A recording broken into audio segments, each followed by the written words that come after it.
My dear friends, welcome to the U-Turn Youth Show. प्यारे दोस्तों, इस U-Turn Youth Show में आपका स्वागत है। We've been answering your questions for the past few episodes. हम पिछले कुछ कार्यक्रम से आपके सवालों का जवाब दे रहे हैं। And many of you have written to us saying that many of your questions are being answered. और आप में से कई लोगों ने ये हमें लिखा है, कई सवालों का जवाब दिया जा रहा है। And that you find these answers very useful to apply in your life. अपने जीवन में लागू करने के लिए उपयोगी पाते हैं। We are so encouraged and we love hearing what you think of our programs. हम बहुत प्रोत्साहित हैं आप इस कार्यक्रम के बारे में क्या सोचते So if हैं। you're watching this program, don't forget to let us know your thoughts and your comments and how it relates to your life. इसलिए यदि आप इस कार्यक्रम को देख रहे हैं तो हमें अपने विचार को बताना ना भूलिए।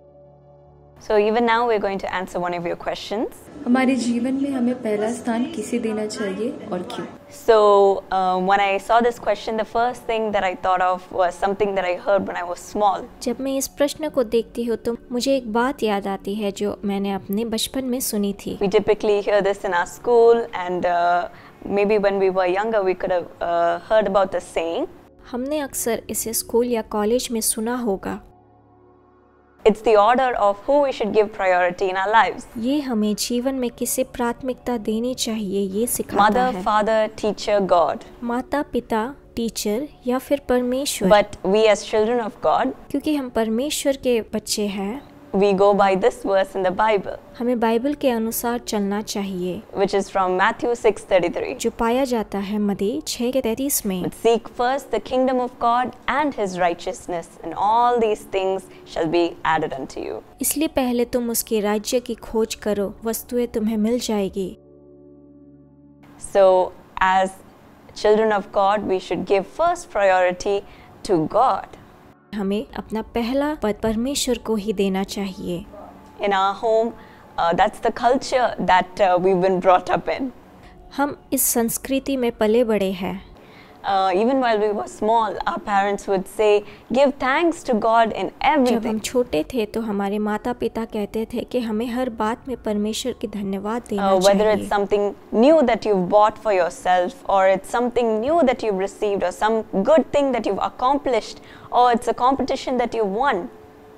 चाहे ये कुछ नया खरीदा हो या फिर हमें मिला हो या फिर हमने हासिल की हो या फिर कोई प्रतियोगिता जीती हो, First, kneel down and thank God for पहले it. घुटने टेके और इसके लिए परमेश्वर को धन्यवाद Only करें। when you thank God and use that thing, you will see His blessing in it. जब आप परमेश्वर का धन्यवाद परमेश्वर की आशीष को देखते हैं, So whether it's a promotion, or whether it's a competition, or whether it's something that you've accomplished, thank God for it because He helped you. तो चाहे ये एक पदोन्नति हो या एक प्रतियोगिता हो, इसके लिए परमेश्वर का धन्यवाद करें क्योंकि उन्होंने आपकी मदद की।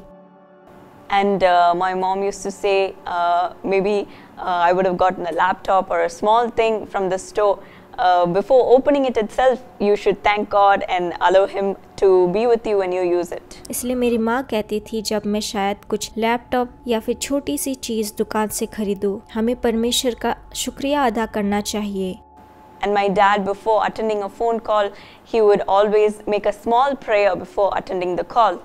और मेरे पिता फ़ोन कॉल उठाने से पहले एक छोटी सी प्रार्थना करते हैं, Asking God to direct the conversation, bless His words, bless His thoughts, and speak through Him. परमेश्वर इस बातचीत में मेरी निर्देशित करना, मेरे विचारों को आशीर्वाद देना। Because in the other line, they might have bad news, or they might be angry, or they might have some words that may hurt Him. क्योंकि दूसरी लाइन में उन्हें बुरी खबर मिल सकती है या फिर वो इंसान नाराज हो सकता है।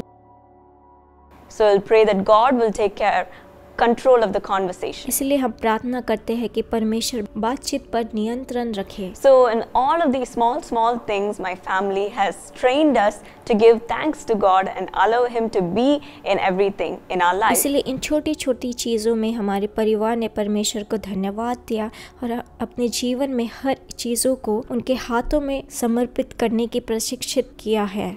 So even in our lives, we should be grateful to God for everything. हमें अपने जीवन में भी हर चीज़ के लिए परमेश्वर का आभारी होना चाहिए। And not only that, we should open up our lives and submit all of our desires, all of the things that we have so close to our hearts and give it to Him. और इतना ही नहीं, हमें जीवन के सारी चीजों को परमेश्वर के हाथ में दे देनी चाहिए। Maybe it's our relationships, maybe it's our finances, maybe it's our schedule, maybe it's the things that we do each day. शायद ये हमारा रिश्ता हो या हमारा वित्तीय हो या फिर वो चीज हो जो हम हर दिन करते हैं। We should open up our lives and give space to Him in every single thing. हमें अपने जीवन को खोलना चाहिए और उन्हें हर एक चीज में जगह देनी चाहिए, Especially the things that we hold so dear in our lives. खासकर उन चीजों में जो हमें प्रिय है।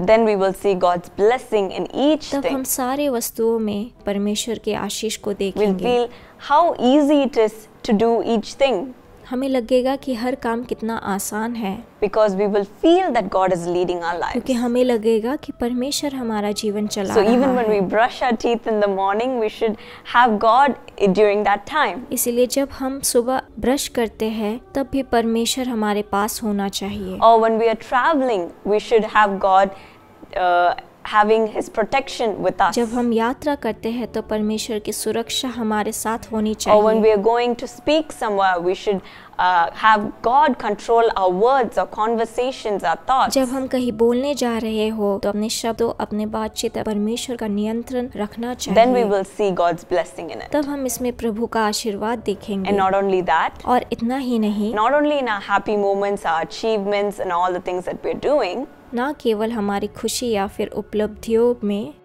even in our troubles, in our weak moments, in our brokenness, in our suffering, we should have God in the midst जब of हम it. अपने परेशानी में, अपने कमजोर क्षणों में, अपने टूटेपन में भी प्रभु होना चाहिए। Not saying, God, you only allowed me to go through this, so I don't want you in this moment. आपने ही मुझे इस क्षण से गुजरने दिया है, मुझे आपकी जरूरत नहीं But है। saying, God, even through this, I know that you are with me and you will guide me and help me to come out of it. लेकिन प्रभु से ये कहे कि इस माध्यम से मैं जानता हूँ कि आप मेरे साथ हैं। That's what shows that you really trust in God and you're allowing Him and giving Him the first priority in your life. इससे पता चलता है कि आप वास्तव में परमेश्वर को भरोसा करते हैं।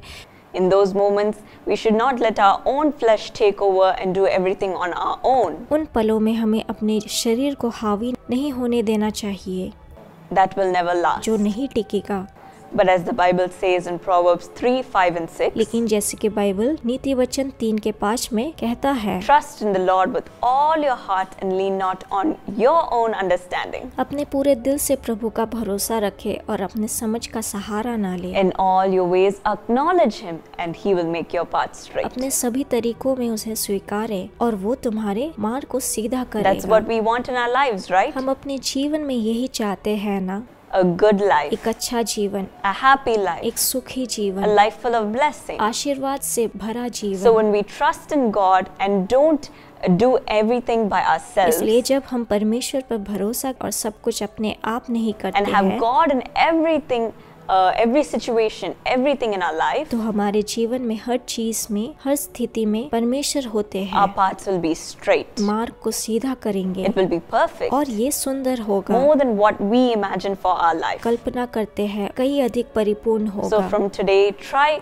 having God in everything in your life, आज से प्रभु को अपने जीवन में जगह दे, in your relationships, अपने रिश्ते में, in your finances, अपने वित्त में, in your work, अपने काम में, in your अपनी studies, पढ़ाई में, in your troubles, अपने परेशानियों in your में, अपनी achievements, उपलब्धियों में and in every single thing that you can think of. और हर उस चीज में जिसके बारे में आप सोच And सकते have हैं। Him control your life. जीवन में नियंत्रण करने दीजिए। Not just saying, God, I need your blessing, सिर्फ ये नहीं कहे कि प्रभु मुझे आशीर्वाद दी, but allow Him to work in your life and take control of every part of your life. उसे अपने जीवन में और अपने जीवन के हर हिस्से पर नियंत्रण करने दे। Then everything will be easy for you. तब आपके लिए सब कुछ आसान हो And जाएगा God will give you the best life. और प्रभु आपको सर्वोत्तम जीवन देगा। So shall we commit to God according to this तो क्या हम इसके अनुसार परमेश्वर को सौंपे, and put Him first in everything परमेश्वर को हर चीज सौंप दे, and have Him control our every move? हर कदम को नियंत्रण करेगा। Shall we pray? हम प्रार्थना करें। Lord, I pray that you will take control of every part of our hey life. प्रभु, मैं प्रार्थना करती हूँ कि हर हिस्से पर नियंत्रण We need रखेंगे, your blessing in everything, Lord. कि आशीर्वाद की जरूरत है।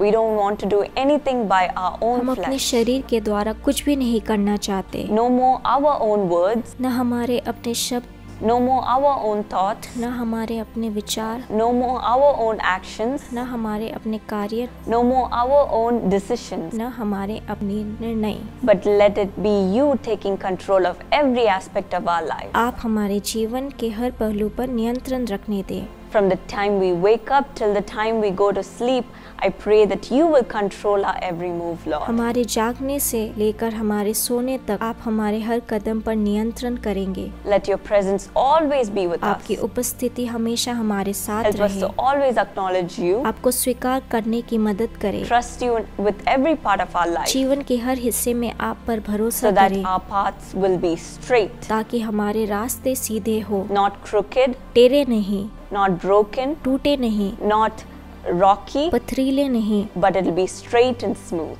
लेकिन सीधा हो। Thank you for this promise that you're giving your children इस वादे के लिए धन्यवाद, as they trust in you and give you first priority. क्योंकि वे आप पर भरोसा करते हैं।